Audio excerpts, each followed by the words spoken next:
Hi everyone, welcome to Student Corner.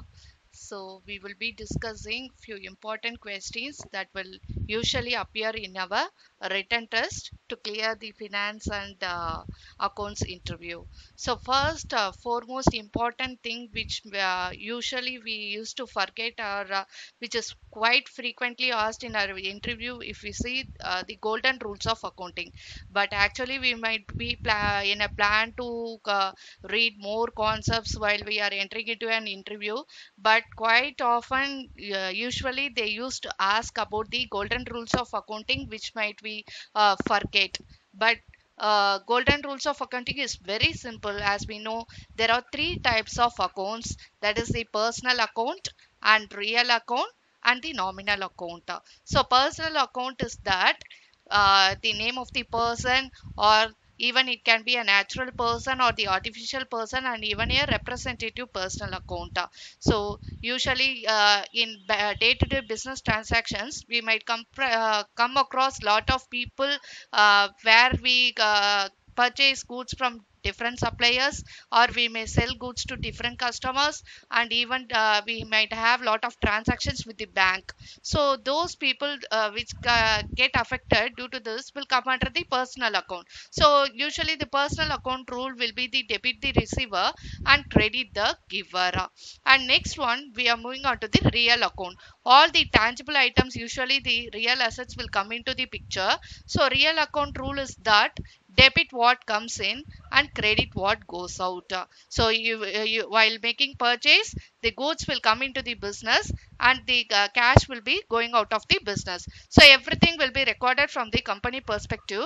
So from the company point of view, we'll be recording all the transactions, day-to-day business transactions. So while we are making sales, the goods will go out of the business and it will, and the cash will come into the business. If suppose if you are crediting, if you are going to sell the goods on credit, then the person's name will come into the picture. So real account rule is all that where all the tangible items and the intangible items, usually the tangible items and the assets will be coming into the picture.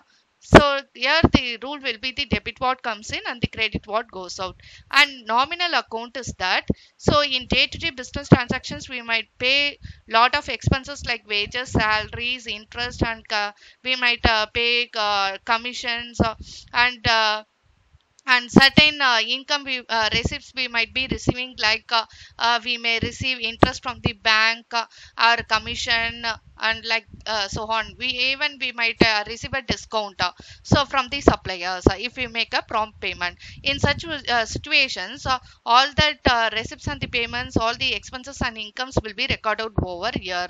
So nominal account rule is that debit all expenses and losses, credit all incomes and gains. So this usually we might forget to learn, but usually it is considered to be the regular question which is asked, especially for the freshers while attending the written test round. And next we are moving on to the prepaid expenses and the accrual. So prepaid expenses is that one which is actually have to pay in a particular financial year, but you are making a payment in advance. So that is known as the prepaid expenses. So let us see what is this effect and what is the adjusting entry for that, and how you have to what is its effect in the profit and loss account, and how you have to show them in your balance sheet. So take for an example, if a trial balance shows an amount of rupees 10,000 towards the insurance premium, and its adjustment shows the rupees 4,000 towards insurance paid in advance. Now how we are going to have them your effect on your profit and loss account and the balance sheet. So if you see, this would be the adjusting entry for that. Whenever you are making them payment, usually insurance or some taxes, even you can pay them in advance in your company. So particular financial year is that April 1st to 31st of March, even you might pay in advance. So you cannot show them in your current financial year. So that that's what we are going to detect them and show it in your profit and loss account. So first let us see what is the adjusting entry for that. So prepaid insurance account data to insurance account.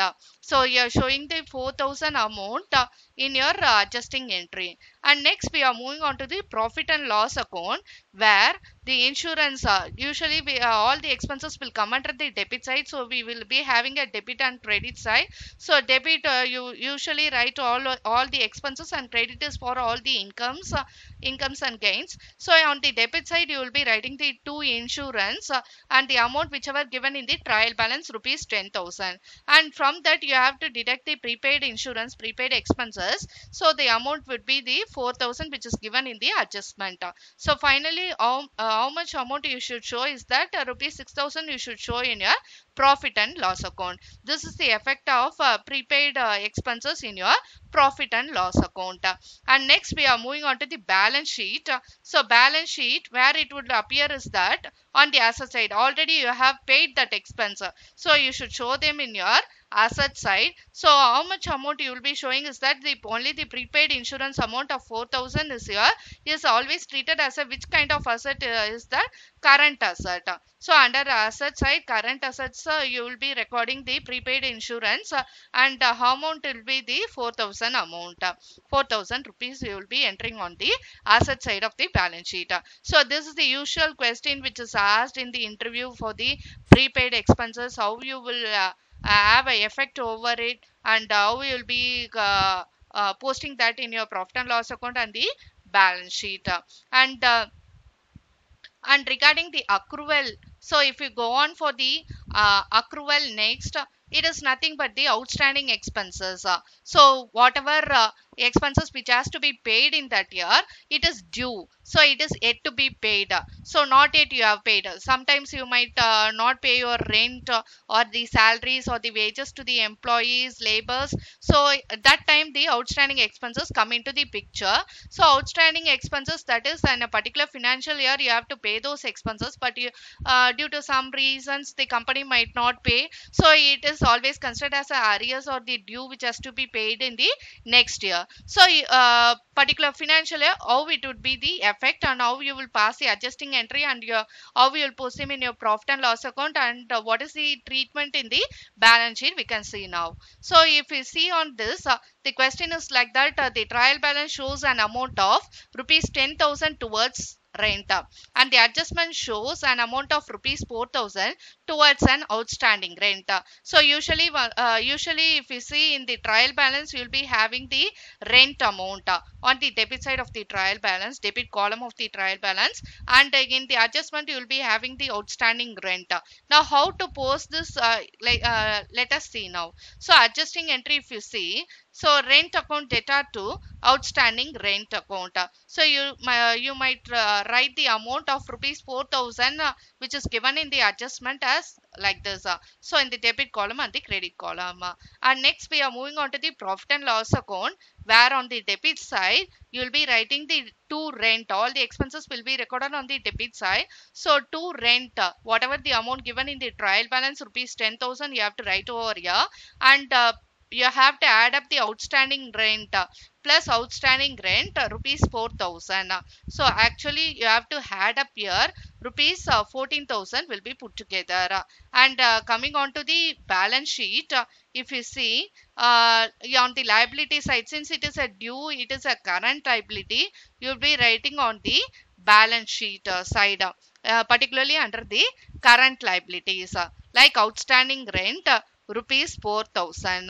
So in this session, if we see, we have discussed about the golden rules of accounting, and then your prepaid and accrual concepts, so which is quite often repeated questions in your interview process. Sometimes even they might ask with a simple past simple journal entries or the adjusting entries.